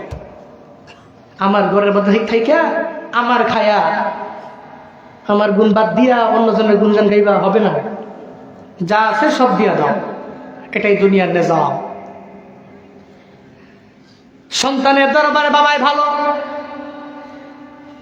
যেদিন থেকে হকের কথা বলতে লাগলো, দিন থেকে সন্তানের দরবারে বাবাও ভালো না। খতিব সাহেব ভালো, সুদের বয়ান করে না, খালি মাটির নিচের বয়ান করে, আসমানের উপরের বয়ান করে, বাকি মাঝখানে কিছু বলেও না। এই জন্য খতিব সাহেব ভালো করে বেতন যা লাগবে বাড়ায়া দাও। হঠাৎ করে যেদিন জুমার দিনে খুতবার মধ্যে সুদের ব্যাপারে বয়ান করতে লাগলো, মাথাও নষ্ট হয়ে গেল। ওই এই খতিবরে কালকে থেকে ঘাড় ধরে ধাক্কা দিয়ে বের করে দাও। সাথে আঘাত লাগলেই মানুষ এটাই করে, ঠিক কিনা? সাথে আঘাত লাগলে মানুষ এটাই করে। হকের কথা সবার সহ্য হয় না। আব্দুল উজ্জার চাচা বলে, আমার সামনে কালেমা পড়ে মুসলমান হয়ে গেছো, আমার সামনে কালেমা পড়ছো, মুসলমান হয়ে গেলা, তাহলে তুমি আমার দলের না। যা তোমারে দিলাম সব আমার এক এক করে দিয়া দাও। আব্দুল উজ্জা কয়, যেহেতু আমার না, আপনার সম্পদ সব আমি আপনারে দিয়ে দিলাম, ধরেন। এক এক করে সব দিয়ে দিল, কিন্তু পরনের লুঙ্গিটা বাকি আছে। লুঙ্গি তো দেওয়া যায় না, লজ্জাস্থান ডাকতে হলে লুঙ্গি জরুরি, দেওয়া যাবে না। কিন্তু আব্দুল উজ্জার চাচা এমন পাষাণ হৃদয়ের অধিকারী হয়ে গেলেন, কয় বাতিজারের লুঙ্গিটাও আমার টাকায় কেনা, লুঙ্গিটাও আমার দেওয়া লাগবে। চিল্লা পড়বেন কি নাউজুবিল্লাহ। লুঙ্গিটা আমার টাকায় কেনা, এটা আমার দাও। আব্দুল উজ্জা মনে মনে চিন্তা করে, লুঙ্গিটা দিয়ে দিলেই তো লজ্জাস্থান সবাই দেখে ফেলবে, ফরজ তরক হয়ে যাবে। লুঙ্গিটা দিয়ে দিলে কেমনে আমি এক জায়গা থেকে আর এক জায়গার মধ্যে যাব? চোখের পানি ফেলে ফেলে চাচা দরবারে আবদার জানায়, চাচা আমার দুনিয়াতে আমি মা হারাইছি ছোটবেলা, আমার বাবাও নাই, আমার মাও নাই। ও চাচা, আমার এই লুঙ্গিটা যদি একটু ভিক্ষা দেন, আমি আমার লজ্জাস্থান ঢেকে ঢেকে মদিনায় চলে যাব, আর আমি আসবো না আপনার এলাকায়। চাচা হৃদয় বড় পাষাণ, বলতে লাগলো, বাতিজারে লুঙ্গি আমার টাকায় কেনা, আমার দাও, আমার লুঙ্গি আমারে দেও, নাইলে কালেমা ছেড়ে দাও। কয়ে কালেমা তো ছাড়তে পারবো না, লুঙ্গিটা দিয়ে দিতে পারি, অসুবিধা নেই। চোখের পানি ছেড়ে দিয়ে বলে, হে মালিক, কি কপাল আমার, কি কপাল, আমি মা বাবা হারাইছি। আজকে আমি এতিম হওয়ার কারণে আমার পরনের লুঙ্গি পর্যন্ত আমার না। চাচার টাকায় কেনা হওয়ার কারণে কালেমা পড়ার পরে চাচা আমার দরবারে লুঙ্গিটা চায়। তবে অসুবিধা নাই, আল্লাহ গো কালেমার দিকে তাকাই, আপনার দিকে তাকাইয়া এই লুঙ্গিটা পর্যন্ত খুইলায় আমি দিয়ে দিলাম। লুঙ্গিটাও খুলে আমি দিয়ে দিলাম। ধরেন লজ্জাস্থান কোনোভাবে ঢাইকা চাচার কাছ থেকে বিদায় নিয়ে দৌড় সৎ মার ঘরের সামনে দরওয়াজার পাশে গিয়ে দাঁড়িয়ে মাকে ডাকছে, মা ঘরে আছেন? আবার ডাকছে, মা ঘরে আছেন? মা ঘরে আছেন? বের হয়ে দেখে আব্দুল উজ্জা উলুম, পুরো বুটিতে কোনো কাপড় নাই। অবাক হয়ে গেলেন, লজ্জায় চোখ অবনত করে নিচে নামিয়ে ভিতরে গেলেন। আবার আব্দুল উজ্জারে, কে তোমারে এমন করলো, তুমি মায়েরে বলো না? কই, মারে আমি কালেমা পড়ার কারণে চাচা আমার দরবার থেকে সব নিয়ে গেল, লুঙ্গিটা পর্যন্ত নিয়ে গেল। তোমার চাচায় বুঝি লুঙ্গিটা পর্যন্ত নিয়ে গেল, এখন আমার দরবারে কি জন্য আসলা? তুমি তো আমার দলের না। কয়েক ঘরের মধ্যে একটা কম্বল আছে, নিয়ে থাকলে আমার দেন না, একটু লজ্জাস্থান ডাইকা আমি চলে যাব, থাকবো না। কই, আমি বড় গরিব, আমার ঘরের মধ্যে কিছু নাই। এরপরেও বারবার রিকোয়েস্ট করার পরে একটা কম্বল দিলেন। কম্বল দিয়া নিজে লজ্জাস্থানটাকে কোন রকম ঢাইকা বলে, মারে বিদায় দেন, আপনাদের এখানে থাকতে পারবো না, আমি চলে যাব মদিনায়, নবীর দরবারে যাব, আর আমি আসবো না। চিল্লা পড়বেন কি মারহাবা। আর আমি থাকবো না, চলে যাব, মদিনায় চলে যাব। আব্দুল উজ্জা তো লুঙ্গি হারাইল, পুরা শরীর উলঙ্গ হলো। আমি আমার ইমানের জন্য কি হারিয়েছি? আপনি আপনার ইমানের জন্য কি হারিয়েছেন? কি হারিয়েছেন বলেন? দাদায় মুসলমান, আব্বায় মুসলমান, এদের ঘরে জন্ম নিয়েছি, তো আমিও মুসলমান। নামে নামে কামে না, নামে নামে হয়েছি, কামে হইতে পারি নাই। আল্লাহ আমাদের সবাইকে কামের মুসলমান বানিয়ে দেন। সকলেই পড়ছি আমিন। নামে মুসলমান হওয়া যাবে, কামের হতে হবে। কামের খালি ব্যানারে আছে আমি এই, আমি অমক, আমি তমক, আমি সেই, ব্যানারে আছে। ব্যানারে তো মানুষ কত কিছুই লাগায়, ঠিক কিনা? কিন্তু কাজে বাস্তবে কয়জন দেখছি, কয়জন আছে? নেতা হওয়ার আগে মুস্তাফা করলে মনে হয় কুল বালিশ, হাতটা কি কুল বালিশ, নরম তুলতুলা, ব্যানারও লাগাইছে জনদরদি। হ্যাঁ, মানুষের দুঃখে সে কাঁদে, মানুষের দুঃখে দুঃখী নেতা। ভোটটা দেওয়ার পরে নেতা হইয়া মোড়লের চেয়ারের মধ্যে বইয়া একটা মানুষের 10 বার তার কাছে আনে আর নেয় একটা সিগনেচারের জন্য। কেমন নেতা আছে না নাই? আছে না নাই? একটা সময় তহল হচ্ছিল এগুলো, একটা আইডি কার্ডের জন্য কয়বার যাওয়া লাগছে। খালি একটু ভুল হয়েছে, এটা সংশোধন করে দেওয়া অনেক বড় টাফ ব্যাপার এমন নয়। সেই দেশের নাগরিক, এর রাইট, এ অধিকার তার আছে, এটা তার হক। আপনি আপনার কাছে যাওয়ার পরে সচিব মহোদয় সাহেব একটা সিগনেচারের জন্য 10 দিন ঘুরেছে, এরপরে আপনার পিএস এর মাধ্যমে আরেক ব্যক্তির কান দিয়া লাগাইয়া দিছেন। ঘুরাই কে বুঝো না? কিছু মামু লাগবো, মামু। এখন সেই দিন শেষ, ঠিক কিনা? আমরা আর সেই দিনের পুনরাবৃত্তি চাই? খালি এরা ব্যানার টানিয়ে বলছে এটা দিব, ওটা দিব, সেটা দিব, সব খালি ব্যানার টানিয়ে বলেছে। বাস্তবে আমরা কাউরে দেখি নাই। আল্লাহ এমন নেতা বাংলাদেশে দেন যে কথার সাথে কাজের মিল রাখবে, বাস্তবে উম্মাহ দরদি হয়ে কাজ করবে, জনদরদি হবে। এই আপামর জনতার, মধ্যবিত্ত, গরিব, অসহায়, নিম্ন শ্রেণীর লোকদের পাশে গিয়ে দাঁড়াবে, এমন নেতা আপনি বাংলাদেশে দান করেন। সকলে চিল্লায় পড়েন আমিন। বহু নেতা দেখলাম, এখন এমন নেতা আসুন দেখবেন যে মহিলা ব্যবসা মহিলা, এই মহিলা দেখবেন নগদ কান্দন হয়ে পড়ে, কথায় কথায় কান্দে। কিন্তু এই কান্দা কিন্তু ভালো হওয়ার আলামত নয়। এই কান্দন, এই চোখের পানির ভিতরে শয়তান লুকিয়ে আছে। এমন কান্দন চাই না আমরা। আমরা চাই দুঃখে ব্যথিত মানুষের পাশে গিয়ে দাঁড়িয়ে রিয়েল কান্না করবে হযরতে ওমরের মতো। এমন নেতা আমরা চাই। আপনারা চান না? তাহলে ইন ফিউচারে ভোট দেওয়ার ক্ষেত্রে নিজের রাইট, নিজের অধিকার, নিজের হক, নিজের মানবাধিকার, নিজের অধিকার নিজের মতো করে দিবেন। রাজি আছেন তো ইনশাআল্লাহ? আল্লাহ তৌফিক দান করেন। সকলে বলি আমিন। আরো জোরে বলেন আমিন। তুমি সুদের টাকায় আশাতে গড়ো, ঘুষ ছাড়ো না, দিন দুঃখী না খেয়ে মরে খবর রাখো না।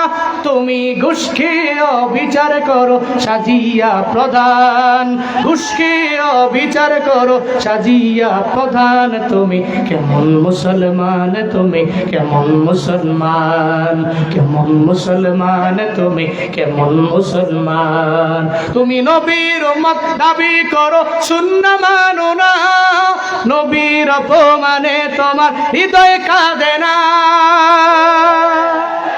তুমি বিজাতীয় সংস্কৃতিতে সপেছ পরাণ, বিজাতীয় সংস্কৃতিতে সপেছ পরাণ। তুমি কেমন মুসলমান, তুমি কেমন মুসলমান, কেমন মুসলমান, তুমি কেমন মুসলমান।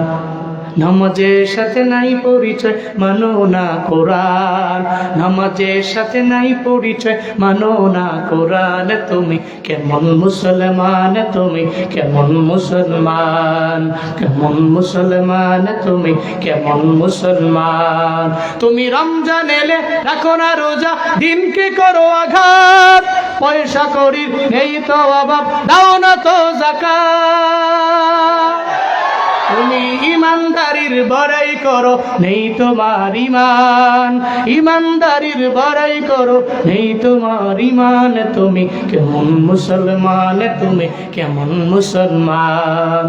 কন্যা আমার লোক কন্যা, কেমন মুসলমান তুমি, হে কেমন মুসলমান তুমি, কেমন মুসলমান, কেমন মুসলমান তুমি। মুসলমান তোমার পরিচয় রোজা, মুসলমান তোমার পরিচয় যাকাত, মুসলমান তোমার পরিচয় সুদ মুক্ত টাকা, মুসলমান তোমার পরিচয় ঘুষ মুক্ত আইন, মুসলমান তোমার পরিচয় নবীর সুন্নতের উপরে আমল। আল্লাহ এমন মুসলিম হওয়ার তৌফিক দান করেন। আব্দুল উজ্জা, আমার বিদায় দেন, আমি যাব মদিনায়। সুবহানাল্লাহ পড়বেন না? কই যাবে, কই যাবে? মদিনায় যাবেননি? হ্যাঁ, মনে আশা আছে। কার কার দোহা তোলে আল্লাহকে দেখা। হ্যাঁ, আমার দেশের মানুষগুলো মক্কা মদিনার জন্য বড় দুর্বল। আল্লাহ জীবনে একবার হলেও যারা হাত তুলেছে, আমি মুসাফির দোয়া করি, একটা মানুষকে আপনি মক্কা মদিনা না দেখায় মরণ দিয়ে না। জোরে মন থেকে আমেন। আরো জোরে বলেন আমেন। একটু ইস্ক নিয়ে আমরা গাইব সবাই মিলে। মনে বড় আশা ছিল, সবাই মনে বড় আশা ছিল, মনে বড় আশা ছিল, সালাম আমি করব গিয়ে, সালাম আমি নবীর রওজা,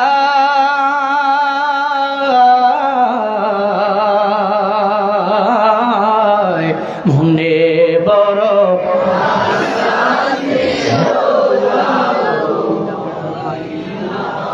মনে বড় আশা ছিল, আরব সাগর পাড়ি দিব, নাই কয় আমার তরি পাখি নাই তরি যাব জানাতে বড় করি, আরব সাগর পাড়ি দিব, নাই কয় আমার তরি পাখি নাই তরি যাব জানাতে বড় করি, আমার আশায় আছে সম্বল নাই, আশায় আছে করি কেউ পায়,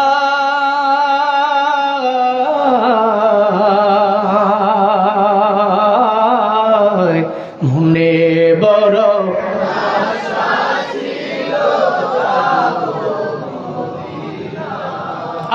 মনে বড় আশায় আছে,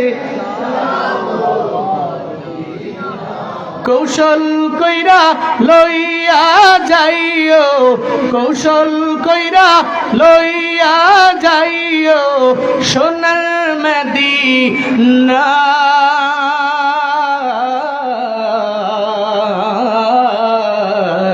মনে বড়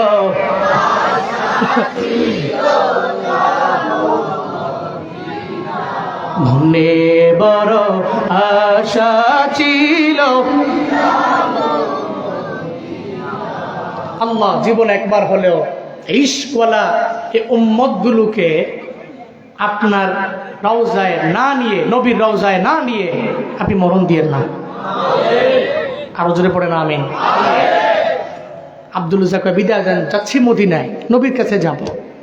যে মসজিদে নববীর দরওয়াজা দিয়ে উকি মারছে, নবীজি বয়ান করছে। নবীকে কে আসছে দেখো তো, যা দেখে আউলাকে সে পাগল বেশ একটা ব্যক্তি দাঁড়িয়ে আছে, ওনাকে ধরে নিয়ে ভিতরে আসছে। নবীকে কি তোমার পরিচয়? নবী গো আমার 1 নাম্বার পরিচয় হলো আমি একজন ইমানদার নও মুসলিম সাহাবী, আমি কালেমা পড়ে মুসলমান হয়ে গেছি। আমার 2 নাম্বার পরিচয় হলো আমার মাও নাই, আমার বাবাও নাই, আমি একজন এতিম। মায়ার নবীর দরবারে যায় যদি কেউ বলছে আমি এতিম, চোখের পানি ফালায়া ফালায়া ফালায়া ফালায়া আমার মায়ার নবী তারে দেইখা জোড়া জোড়া কানছে। কারণ নবী জানে রে এতিমের কি পরিমাণে কদর, কারণ তার মাও নাই, তার বাবাও নাই, সে বড় এতিম, বড় অসহায়। নবী কয় এতিম, তুমি মুসলমান হয়ে গেলা, তোমার পরনের মধ্যে কম্বল, কোনো কাপড় নাই। নবী আমি কালেমা পড়ার পরে সব হারাইছি, কি নাম তোমার? আমার নাম আব্দুল উজ্জা। কয় আজকে থেকে তোমার নাম আব্দুল উজ্জা থাকতে পারে না, তুমি উজ্জার গোলাম হতে পারো না।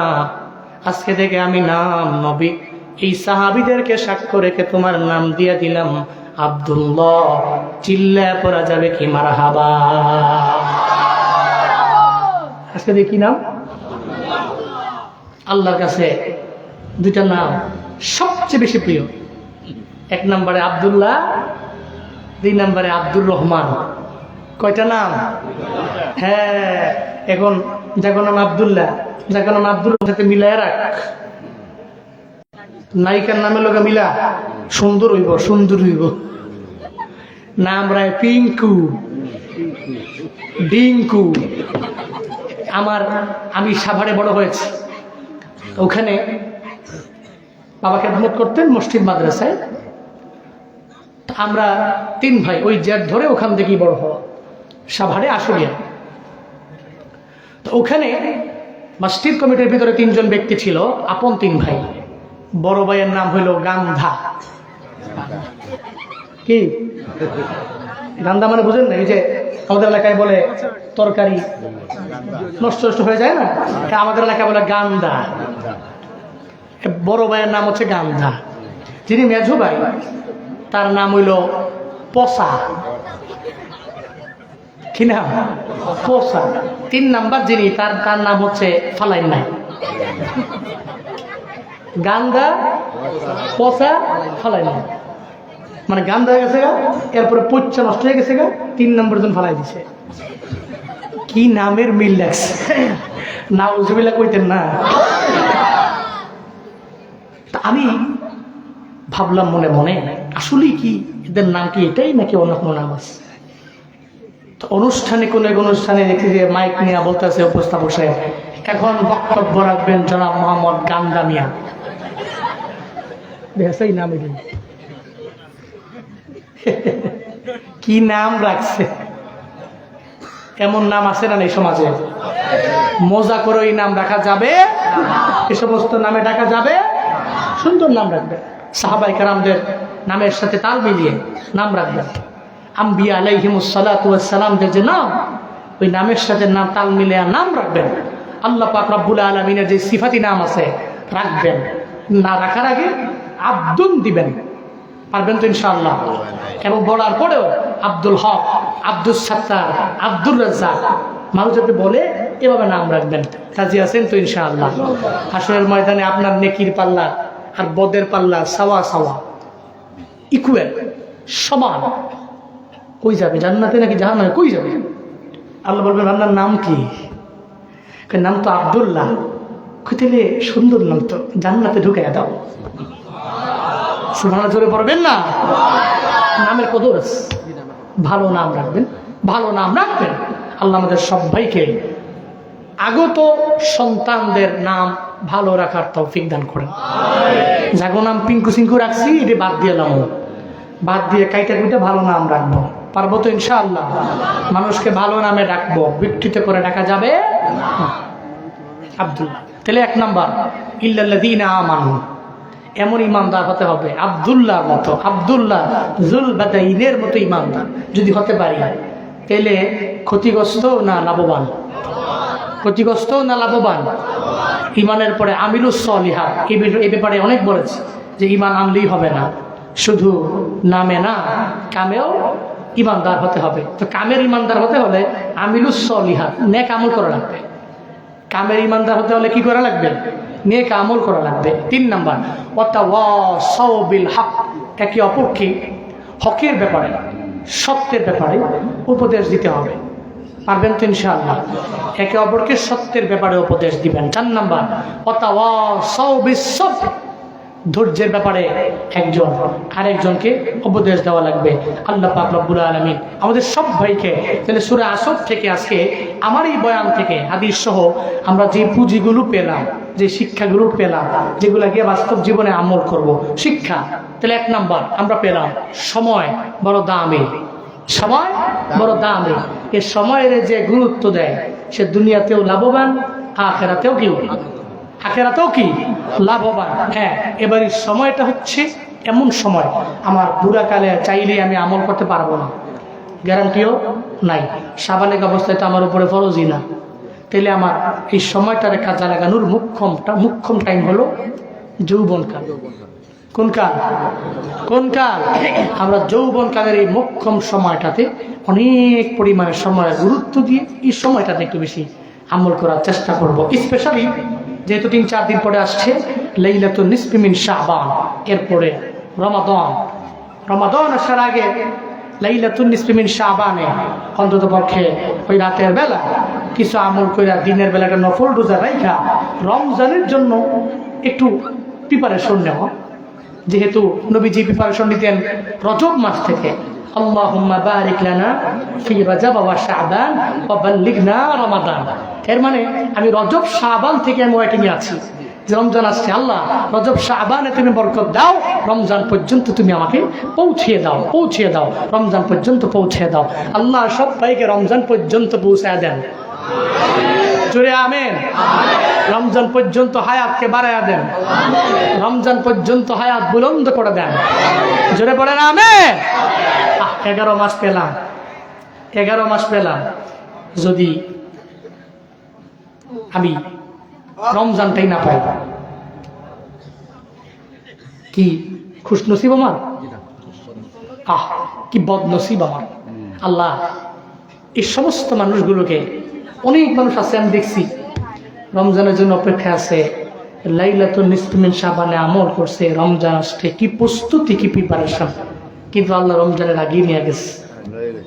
আছে না নাই? আমরা যে এখানে আসছি রমজান পর্যন্ত বাঁচবই গ্যারান্টি আছে? কেউ দিতে পারবে?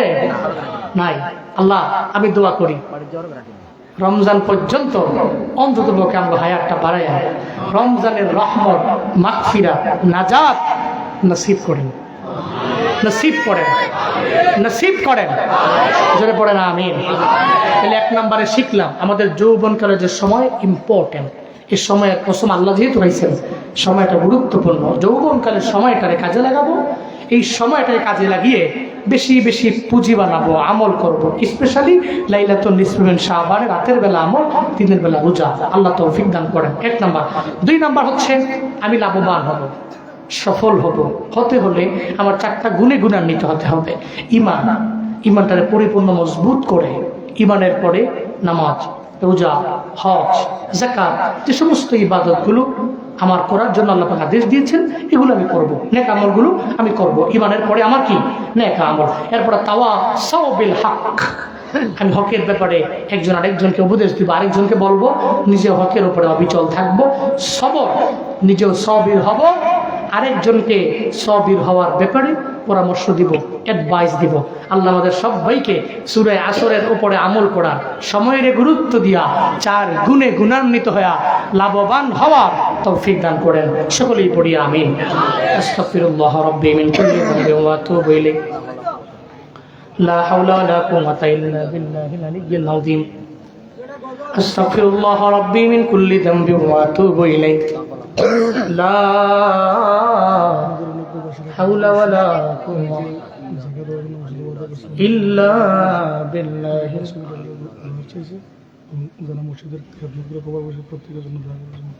اللهم صل على سيدنا نبينا شفينا حبيبنا مولانا محمد صلى الله تعالى عليه وعلى آله وأصحابه وبارك وسلم. অন্তত পক্ষে এটার জন্য রুখসত চাচ্ছি, আফওয়ান, আফওয়ান। আস্তাগফিরুল্লাহ রাব্বি মিন কুল্লি যামবিন ওয়া আতুবু ইলাইহি। লা হাওলা ওয়ালা কুওয়াতা ইল্লা বিল্লাহিল আলিয়্যিল আযীম। আলহামদুলিল্লাহি রাব্বিল আলামিন। اللهم آمين يا رب العالمين يا مجيب السائلين يا حلال المشكلات يا رافع الدرجات يا دافي البنيات يا شافي الأمراض يا كافي المهمات يا أرحم الراحمين. اللهم اجعلني صبورا واجعلني شكورا واجعلني في عيني صغيرا وفي أعين الناس كبيرا. اللهم اجعلنا من المستجابين للدعوات. رب ارحمهما كما ربياني صغيرا. رب ارحمهما كما রব্বায়ানি সগীরা। ও দয়ার মালিক, কুদরতের নজর দিয়ে তাকায় দেখেন গভীর রাতে আপনার কতগুলো আশিকিন জাকিরিন শাকিরিন বান্দা নিয়ে আমি বড় গুনাহগার। আয় আল্লাহ, যখন মানুষের দরওয়াজা বন্ধ, আপনার দরওয়াজা বন্ধ হয় না রে আল্লাহ। জিন্দেগীর গুনাহগুলো নিয়ে পাহাড় পরিমাণ গুনাহ নিয়ে আপনার দরওয়াজায় হাত বাড়াইয়া দিলাম রে আল্লাহ। আয় আল্লাহ, খালি ফিরে দিয়েন না রে মালিক, জিন্দেগীর সব গুনাহগুলোরে আপনি মাফ করে দেন রে আল্লাহ। আয় আল্লাহ, দুনিয়ার ভিক্ষুক এক দরওয়াজায় ভিক্ষা না পাইলে আরেক দরওয়াজায় যায়, ওই দরওয়াজায় ভিক্ষা না পাইলে আরেক দরওয়াজায় যায়, ওই দরওয়াজায় ভিক্ষা না পাইলে আরেক দরওয়াজায় যায়। আয় আল্লাহ, আপনি ফিরে দিলে যাওয়ার মতো আর কোন জায়গা নাই রে আল্লাহ। আয় আল্লাহ, গুনাহ মাফ করানোর জন্য আপনার দরওয়াজায় হাজির হয়ে গেলাম। জিন্দেগীর সমস্ত গুনাহগুলো আপনি মাফ করে দেন রে আল্লাহ। ও দয়ার মালিক, এই মাহফিল কবুল করে নেন। হাসরের ময়দানে এই মাহফিল নাজাতের ওসিলা বানায় দেন রে আল্লাহ। আয় আল্লাহ, এই মাহফিলের ব্যাকগ্রাউন্ডে যারা শ্রম দিয়েছে প্রত্যেকের পরিশ্রমগুলো কবুল করে নেন। প্রত্যেকের আপনার হাতে দিয়া দিলাম। আয় আল্লাহ, জামিন জিম্মাদার হয়ে যান রে আল্লাহ। ও দয়ার মালিক আল্লাহ, এই মসজিদটাকে কবুল করে নেন, দিনের মার্কাজ বানায় দেন রে আল্লাহ। মসজিদের শুরু লগ্ন থেকে নিয়ে আজ পর্যন্ত যারা যারা যেই লাইনে দান করলেন প্রত্যেকের দান আপনি কবুল করে নেন রে আল্লাহ। যারা দান করে চলে গেছে, আয় আল্লাহ, যার কবর জান্নাত বানায় দেন আল্লাহ। আয় আল্লাহ, যারা বেঁচে আছে প্রত্যেকের হায়াতের মধ্যে বরকত বাড়ায় দেন আল্লাহ। প্রত্যেকের আপনার হাতে দিয়া গেলাম। আয় আল্লাহ, জামিন জিম্মাদার হয়ে যান রে আল্লাহ। আয় আল্লাহ, যারা মাটি দিয়েছে ভরাটের জন্য, আয় আল্লাহ, কবুল করে নেন। কার মনে কি আশা, প্রাণে কি ব্যথা আমি জানি না, আপনার জানার বাকি যে প্রত্যেকের মনের নেক বাসনা পূরণ করে দেন আল্লাহ। আয় আল্লাহ, মসজিদ কমিটিকে কবুল করে নেন। আয় আল্লাহ, মাহফিল কমিটিকে কবুল করে নেন আল্লাহ। এই মাহফিলের জন্য অনেকে শ্রম দিয়েছে, প্রত্যেকের নাম আমি বলতে পারবো না, আমার জানা নেই, আপনার জানার বাকি নাই। প্রত্যেকের দানগুলো আপনি কবুল করে নেন আল্লাহ। আয় আল্লাহ, কয়েস সাহেব এই মাহফিলের জন্য শ্রম দিয়েছেন, কবুল করে নেন। আপনার হাতে দিয়া গেলাম। আয় আল্লাহ, সুস্থতার নিয়ামত দান করেন আল্লাহ। আয় আল্লাহ, অনেকে অসুস্থ আছে, আয় আল্লাহ, দুনিয়ার ডাক্তার চিকিৎসা করবে আমরা জানি, এরা ওসিলা, তবে ডাক্তাররা ভালো বানাইতে পারেন। আয় আল্লাহ, সিহতে আফিয়াত আজলা কামেলা দান করেন রে আল্লাহ। আয় আল্লাহ, এই মাহফিলে যারা যারা যে বয়ান করেছেন প্রত্যেক বয়ানের উপরে বক্তা শ্রোতা আমল করার তৌফিক দান করে 5 ওয়াক্ত নামাজি বানায়া দেন, রোজাদার বানায়া দেন, নেক আমল করনেওয়ালা বানায়া দেন। আপনার খাস বান্দা আপনি বানায়া দেন রে আল্লাহ। রমজান পর্যন্ত প্রোগ্রাম সুস্থতার সহিত আঞ্জাম দেওয়ার তৌফিক দান করেন আল্লাহ। লাইলাতুন নিসফি মিন শাবান, ওই রাতে কিছু পুঁজি বানানোর তৌফিক দান করেন আল্লাহ। দিনের বেলায় নফল রোজা রাখার মতো তৌফিক আপনি দান করেন আল্লাহ। মক্কা মদিনা জিয়ারত করার তৌফিক দেন, যারা গিয়েছে বারবার যাওয়ার তৌফিক দান করেন আল্লাহ। আয় আল্লাহ, এই ময়দানে কার যেন মা নাই, মায়ের কবর জান্নাতের বাগান বানায় দিন। যাদের বাবা নাই, বাবার কবর জান্নাতের বাগান বানায় দেন। যাদের আব্বা আম্মা বেঁচে আছেন, মা বাবার দোয়া নিয়ে চলার তৌফিক দান করেন আল্লাহ। আয় আল্লাহ, কত মা বোনেরা আমি গুনাহগারের সাথে হাত বাড়াইলেন, মা বোনদেরও কবুল করে নেন। আবেদা বানায় দেন, জাহেদা বানায় দেন, মুসল্লিয়া মুজাক্কিয়া বানায় দেন, রাবেয়া বসরির মতো ওলিয়া বানায় দেন আল্লাহ। রব্বানা তাকাব্বাল মিন্না ইন্নাকা আনতাস সামিউল আলিম ওয়া তুব আলাইনা ইয়া মাওলানা ইন্নাকা আনতাত তাওয়াবুর রহিম। আয় আল্লাহ, প্রবাসীরা দোয়া চেয়েছে এই মাহফিলের জন্য, যাদের অক্লান্ত পরিশ্রমের টাকা আছে রে আল্লাহ। আয় আল্লাহ, প্রবাসীদেরও কবুল করে নেন, প্রবাসীদের মনের নেক বাসনা পূরণ করে দেন আল্লাহ। এদের রিজিকে বরকত দান করেন, ব্যবসা করলে বরকত দান করেন, চাকরিতে পদোন্নতি দিয়া দেন। আমার দেশের যেই ছেলেরা বাংলাদেশের বাহিরে থাকে রে আমার আল্লাহ, প্রত্যেকটা রেমিটেন্স যোদ্ধাকে আপনার হাতে দিয়া গেলাম, প্রত্যেকের জামিন জিম্মাদার আপনি হয়ে যান রে আল্লাহ। ওয়া সাল্লাল্লাহু তাআলা على خير خلقه وعلى آله وأصحابه أجمعين آمين آمين آمين وارحمنا معهم واجعل آخر كلامنا عند الموت لا إله إلا الله محمد رسول الله